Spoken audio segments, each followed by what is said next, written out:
Hello செல்லக்குட்டீஸ், உங்கள் வீட்டில் இருக்க குழந்தைங்க டென்ஷனே இல்லாமல் தமிழை நல்லா எழுத கற்றுக்கணுமா?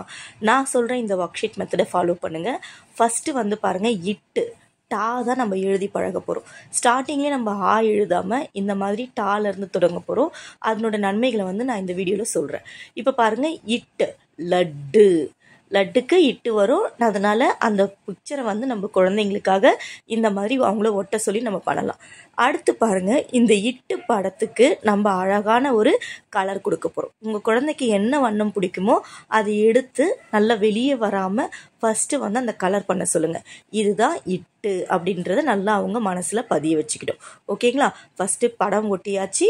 அடுத்து இட்டு வந்து அவங்களுக்கு கலர் பண்ணிட்டாங்க. அடுத்து ஸ்டாண்டிங் லைன், நேர்கோடு நல்லா ப்ராக்டிஸ் பண்ணுங்கள். கரெக்டாக அந்த 2 லைன்ஸ் டச்சு பண்ணி குழந்தைங்கள வந்து எழுத வைங்க. ஒரே டைமில் இந்த மொத்தத்தையுமே முடிக்கணும்னு நினைக்காதீங்க. ஒரு 5 லைன் அவங்க ப்ராக்டிஸ் பண்ணால் கூட போதும்.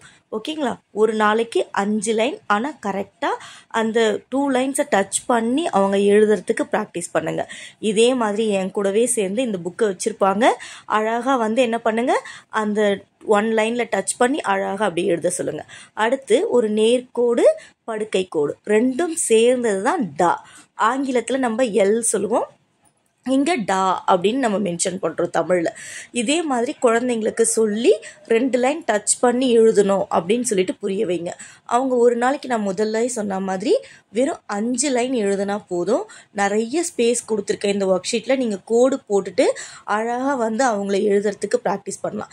இப்போ இந்த குழந்தை பாருங்கள் எவ்வளோ ப்ராக்டிஸ் பண்ணியிருக்காங்க. நீங்கள் திட்டவே திட்டாதீங்க குழந்தைய. திருப்பி நீ பாருமா, இந்த மாதிரி பண்ணியிருக்கேன், இப்படி பண்ணக்கூடாது, நான் அம்மா சொல்கிற மாதிரி நீ வந்து பண்ணு அப்படின்னு சொல்லிட்டு பக்கத்துலேயே ஒரு கோடு போட்டு நீங்கள் 2 வாட்டி எழுதி காமிங்க. அடுத்து குழந்தைங்க புரிஞ்சுக்கிட்டு அடுத்தது அவங்க அழகாக வந்து திருத்தி எழுதுவாங்க. கிட்டத்தட்ட வந்து 4 கொடுத்துருக்கேன்னா நீங்கள் 8 வாட்டி இந்த புக்கில் வந்து ப்ராக்டிஸ் பண்ணலாம். ஓகே, இதே மாதிரி அழகாக ப்ராக்டிஸ் பண்ணி முடித்த உடனே உங்கள் குழந்தைங்கள என்கரேஜ் பண்ண மறக்காதீங்க. இந்த மாதிரி பஞ்சாக ஸ்டார்ஸ் போட்டு உங்கள் சைனையும் குழந்தைங்களுக்கு போடுங்க. அவங்க ரொம்பவே என்ஜாய் பண்ணுவாங்க. தேங்க்யூ.